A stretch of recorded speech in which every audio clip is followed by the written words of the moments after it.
Hello दोस्तों, कैसे हो? आई होप कि आप अच्छे होंगे। मैं अजय कुमार और आप देख रहे हैं स्टडी लव। आज हम बात करेंगे भारत और पाकिस्तान के कश्मीर विवाद के बारे में।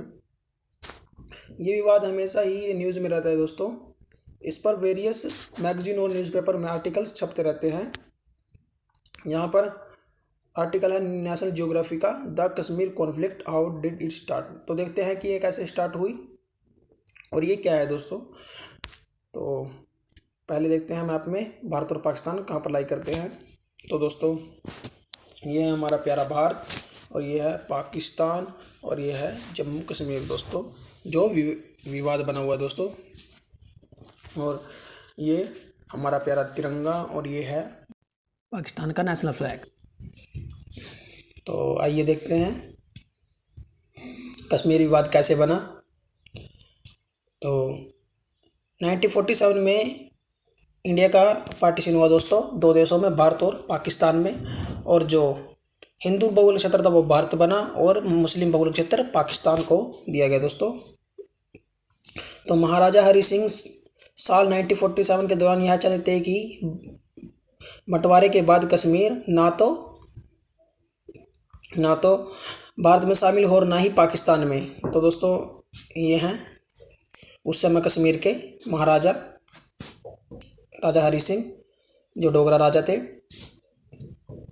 हरि सिंह कश्मीर को एशिया का स्विट्जरलैंड बनाना चाहते थे। क्या? एशिया का स्विट्जरलैंड बनाना चाहते थे। और इसी समय पर वहाँ पर नेशनल कॉन्फ्रेंस के फाउंडर थे शेख अब्दुल्ला, और उनके लोग वहाँ पर लोकतंत्र लाने के लिए काम कर रहे थे।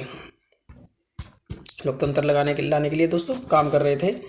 और तो इन्हें तो आप जानते ही होंगे, ये हैं पाकिस्तान के फाउंडर, मुस्लिम लीग के नेता जिन्ना, मोहम्मद अली जिन्ना दोस्तों। तो जिन्ना चाहते थे कि भारत दो भागों में हिंदू और मुसलमान के नाम पर विभाजित हुआ, धर्म के आधार पर। उनका मानना था कि दो देश बने, जिसका एक हिंदू बहुल और एक मुस्लिम बहुल देश है, तो दो देश बने दोस्तों। इस तरह से जिन्ना का कहना था कि उस समय जो कश्मीर है उसकी 77% मुस्लिम आबादी थी दोस्तों। क्या था? 77% क्या थी? मुस्लिम आबादी थी। तो उसे पाकिस्तान में शामिल हो जाना चाहिए, इनका मानना ये था दोस्तों। लेकिन महाराजा हरि सिंह ने ऐसा नहीं होने दिया, क्योंकि वो हिंदू महाराजा थे। तो ऐसा नहीं होने दिया और उनके एक समझौते पर हस्ताक्षर किए। उन्होंने क्या किया? एक समझौते पर साइन किया दोस्तों कि पाकिस्तान को दोनों देशों का व्यापार जारी रहेगा। जैसे कि पहले दोस्तों देशों का व्यापार जारी था, वैसे ही होगा, किंतु कश्मीर भी किसी भी देश में शामिल नहीं होगा। इससे पहले कि भारत से ऐसा ही कोई समझौता होता, कश्मीर के पुंछ इलाका में एक बड़ा विद्रोह हो गया। क्यों यार? पुंछ के इलाके में बहुत बड़ा विद्रोह हो गया। इसके बाद एक बहुत बड़ा विद्रोह था, मतलब जम्मू का दंगा बंटवारे के समय देश में जगह जगह पर दंगे हो रहे थे। इसी तरह से एक जम्मू में दंगा हुआ दोस्तों, जम्मू के पुंछ में आया। इस दंगे में यहाँ के मुसलमानों को मारकर भगाया गया जाने लगा। यहाँ के मुसलमान खुद को बचाने के लिए पाकिस्तान चले गए या फिर घाटी में चले गए दोस्तों, और घाटी से हिंदुओं को मारकर जम्मू में भगा दिया। इन दो घटनाओं का हवाला देते पाकिस्तान ने अपने तरफ से पश्तून लड़ाकों को मोर्चे के लिए भेज दिया दोस्तों, मतलब कि कश्मीर पर अटैक कर दिया दोस्तों पाकिस्तान ने। तो 22 अक्टूबर को कश्मीर की घाटी में यह अटैक किया गया। इस पर महाराजा हरि सिंह ने भारत से सैन्य मदद मांगी। देखो, यह है राजा हरि सिंह और यह है तत्कालीन प्रधानमंत्री, भारत के फर्स्ट प्रधानमंत्री जवाहरलाल नेहरू दोस्तों। जो ये अटैक किया था दोस्तों, कबाइलों के बेस में अपनी सेना भेज कर गया था। कबाइली जो वहाँ की लड़ाकू पश्तून लड़ाके थे दोस्तों वो। और तो कश्मीर का भारत में विलय। तो दोस्तों, महाराजा हरि सिंह ने भारत से सैन्य मदद मांगी, तो इस पर भारत ने महाराजा हरि सिंह से भारत में शामिल होने का प्रस्ताव किया दोस्तों। क्योंकि भारत ने कहा कि हम ऐसे ही किसी देश में अपनी सेना नहीं भेज सकते, पहले आपको इंस्ट्रूमेंट ऑफ एक्सेशन पर साइन करना होगा दोस्तों। तो महाराजा हरि सिंह, ये देखो, ये महाराजा हरि सिंह दोस्तों, तब की ये फोटो है दोस्तों। तब इन्होंने इंस्ट्रूमेंट ऑफ एक्सेशन पर हस्ताक्षर किए थे। ये 26 अक्टूबर 1947 को इन्होंने इंस्ट्रूमेंट ऑफ एक्सेशन पर हस्ताक्षर कर दिए थे।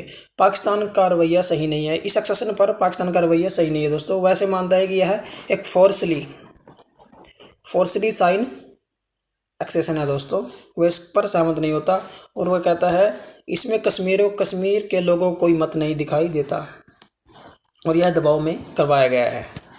तो आइए समझते हैं कि मैप में कि अब स्थिति क्या है कश्मीर की दोस्तों।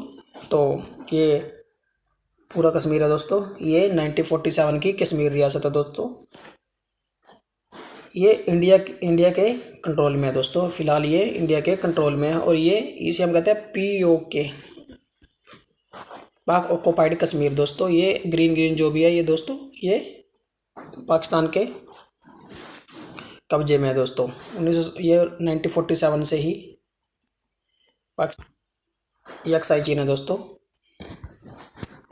ये 1962 वार के बाद पाकिस्तान के कब्जे में चले गया दोस्तों, सॉरी दोस्तों, चाइना के कब्जे में चला गया।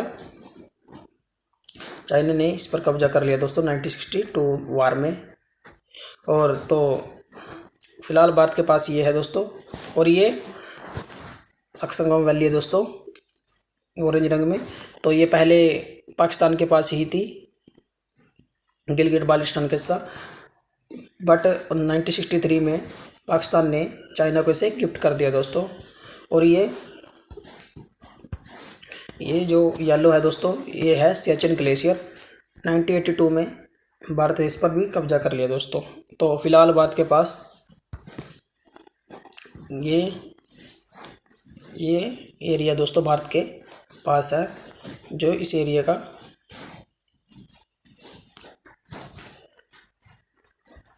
55% है दोस्तों। तो ये POK है दोस्तों, ये पाकिस्तान के कब्जे में है। पाकिस्तान ने इसे 2 भागों में बांट रखा है दोस्तों। वो इसे आज़ाद कश्मीर कहता है, जो कि, और ये POK जिसे वो गिलगिट बाल्टिस्तान कहता है दोस्तों। तो आइए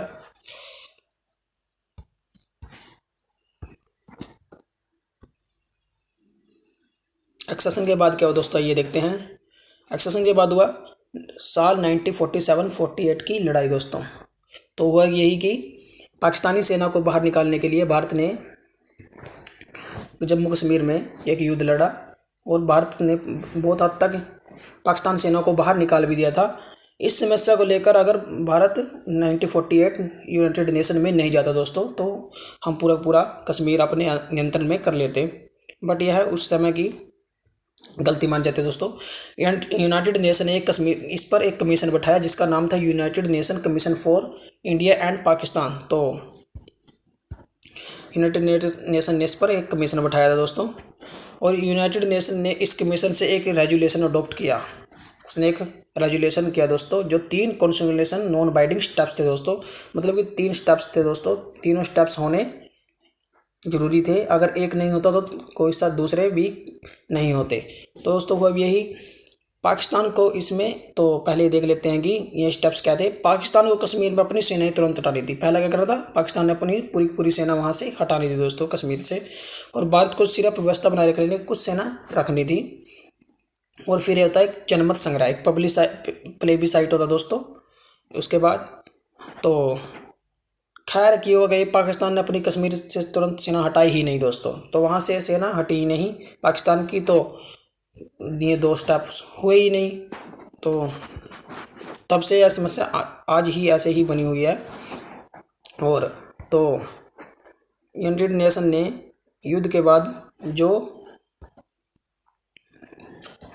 सीज फायर किया था दोस्तों, वो आज LOC, ये LOC दोस्तों, लाइन ऑफ कंट्रोल दोस्तों, लाइन ऑफ कंट्रोल कहते हैं दोस्तों से।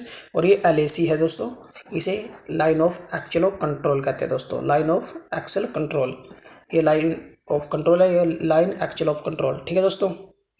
ये 2 लाइनें बनी हुई है दोस्तों। ये इंटरनेशनल बॉर्डर नहीं है, बट ये एक अस्थाई बॉर्डर माना जाता है दोस्तों। तो अब कश्मीर विवादों में रहता है 5 अगस्त 2019 के धारा 370 के हटने के बाद। ये धारा 370 क्या है दोस्तों, एक आर्टिकल था भारतीय कॉन्स्टिट्यूशन में। इसमें जम्मू कश्मीर को एक स्पेशल स्टेटस दिया गया था दोस्तों, जो एक टेम्परेरी आर्टिकल था दोस्तों, जिसे 5 अगस्त 2019 को धारा 370 को हटा दिया गया दोस्तों। इससे 2 केंद्र शासित और एक और काम किया दोस्तों, जम्मू कश्मीर को 2 केंद्र शासित प्रदेशों में पुनर्गठन कर दिया दोस्तों। ये क्या कर दिया दोस्तों, ये लद्दाख है और ये जम्मू कश्मीर 2 अलग यूनियन टेरेटरी बना दी गई दोस्तों भारत सरकार द्वारा 5 अगस्त 2019 को। तो दोस्तों ये एक छोटी जानकारी थी। आई होप कि आपको ये जानकारी अच्छी लगी होगी। जय हिंद। और जाने से पहले हमारे चैनल को सब्सक्राइब जरूर करें।